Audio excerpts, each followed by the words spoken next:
এই সরকারে Russell viper সাপ চলে আসছে মাননীয় স্পিকার। এই সাপ আসার কারণে সরকারে যখন সাপ আসে, এই সরকারের বড় একটা সমস্যা, টাকা পাচার ঠেকানো যাচ্ছে না। আপনি দুর্নীতি করলে তো অর্থনীতিতে নিয়ে আসা যায়, টাকা পাচার হয়ে গেলে যে দেশে যায় এই দেশের অর্থনীতির বাজেট হয়ে যায়। আরে আমরা বঙ্গবন্ধুর খুনিরে আনতে পারি না। সুমন কিন্তু এবার সংসদে নতুন করে আরেকটা ঝড় তুলেছে। ব্যারিস্টার সুমন বলেছে সরকারি দলের মধ্যেও নাকি রাসেলস ভাইপার নামের সাপ রয়েছে। তাহলে এই সাপটি এতটাই বিষাক্ত যে সরকারি দলের মধ্যেও এই ধরনের বিষাক্ত মানুষ রয়েছে। তিনি কিন্তু এমপি হওয়ার পরপরই সংসদে বিভিন্ন বিষয় নিয়ে কিন্তু একেবারে কোমল ঝড় তুলে দিয়ে কথাগুলো বলছেন। আর সরকারি দল, বিপক্ষের দল বা অন্যান্য কারো কোনো কথা কিন্তু তিনি বলছেন তিনি শুধু দেশের জন্য এবং যারা দুর্নীতিবাজ তাদের জন্য কথা বলছেন। তিনি কিন্তু ইতিমধ্যে বেনজির আহমেদকে নিয়েও নেগেটিভ মন্তব্য করেছিলেন। তার এই সমস্ত মন্তব্য শুনে দেখে আসলে মানুষের মধ্যে যে বিরূপ প্রতিক্রিয়া সৃষ্টি হয়েছে, মানুষ যে ব্যারিস্টার সুমনকে আরো বেশি ভালোবাসতে শুরু করেছে, সেটা কিন্তু আসলে ইতিমধ্যেই প্রকাশ পেয়েছে। আপনার ব্যারিস্টার সুমন সংসদে দাঁড়িয়ে এই সরকারের মধ্যে যে রাসেলস ভাইপার নামের সাপ লুকায়িত রয়েছে, বিষাক্ত মানুষগুলো লুকায়িত রয়েছে, তাদের বিষয় নিয়ে ব্যারিস্টার সুমন কি বলেছিল সংসদের সেই ভিডিওটা আপনি একবার দেখে আসেন। এনবিআর এর মতিউর রহমানকে ধরলে একটা ছাগল ছাড়াই এই লোকটা তো আপনি আনতেই পারতেন না। এই সরকারের বড় একটা সমস্যা, টাকা পাচার ঠেকানো যাচ্ছে না। আপনি দুর্নীতি করলে তো অর্থনীতিতে নিয়ে আসা যায়, টাকা পাচার হয়ে গেলে যে দেশে যায় এই দেশের অর্থনীতির বাজেট হয়ে যায়। আরে আমরা বঙ্গবন্ধুর খুনিরে আনতে পারি না, আর টাকা পাচার করে এই টাকা ফেরত আনবো কিভাবে? এইটা একটা বড় সমস্যা। টাকা পাচার করে আমাদের বাজেট সংকুচিত হয়ে যাচ্ছে। মাননীয় স্পিকার, আরেকটা জিনিস, এই সরকারে রাসেল ভাইপার সাপ চলে আসছে। মাননীয় স্পিকার, এই সাপ আসার কারণে সরকারে যখন সাপ আসে প্রকৃতিতে বেজি থাকে, এই বেজি করে কি সাপরে নিয়ন্ত্রণ করে। কিন্তু এই সরকারে দেখা যাচ্ছে বিভিন্ন জায়গায় রাসেল ভাইপার আছে কিন্তু বেজি ওই পরিমাণ নাই যে এই সাপরে ধরবে। মাননীয় স্পিকার, আপনি দেখেন এই আমাদের প্রতিষ্ঠানগুলা কত দুর্বল হয়ে গেছে। আমাদের প্রতিষ্ঠান, একজন ভদ্রলোকরে দুদক ধরতে পারে নাই, একজন ভদ্রলোকরে এনবিআর ধরতে পারে নাই, বাংলাদেশ ফাইন্যান্সিয়াল ইন্টেলিজেন্স ইউনিট ধরতে পারে নাই।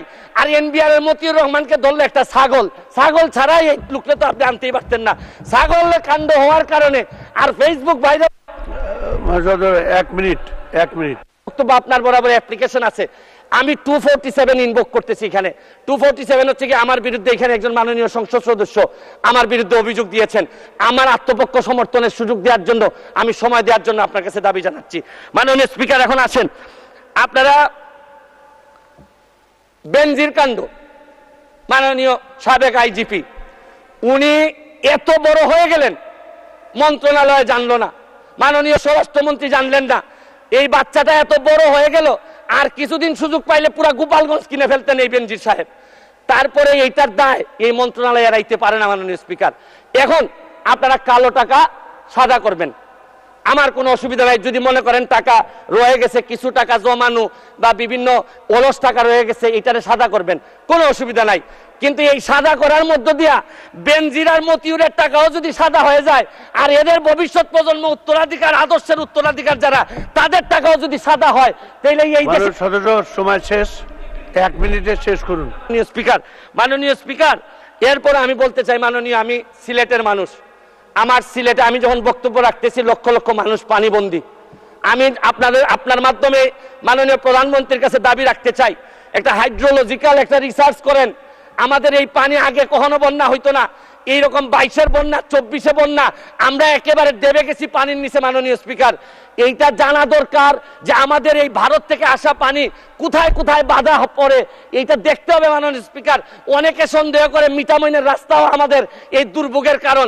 যদি হয় এইটারও মডিফাই করতে হবে, কারণ একটা জেলারে আপনি সৌন্দর্য দিয়ে আরেকটা জেলা ডুবাই দিতে পারেন না। মাননীয় স্পিকার, আমি হাইড্রোলজিক্যাল স্টাডি এবং এই স্টাডির ফলাফল আমাদের সামনে নিয়ে আসার জন্য দাবি জানাচ্ছি। মাননীয় স্পিকার, একজন সংসদ সদস্য আমার ব্যাপারে অভিযোগ তুলছেন যে আমি যে বরাদ্দ পাই এইটা ফেসবুকে দিয়ে দিছি। 25 কোটি টাকার কথা বলা হয়েছে। আমি বরাদ্দ, মাননীয় সদস্য, আজকে বক্তার তালিকা অনেক বড়, 1 মিনিটে শেষ করুন। আমি শেষ এক করে দিব। মিনিটে শেষ করুন। আমি বলতে চাই যে আমি যত বরাদ্দ এই পর্যন্ত পাইছি, আমি হচ্ছে কি এমপি হিসাবে ট্রাস্টি। এই টাকা জনগণের জানার অধিকার আছে।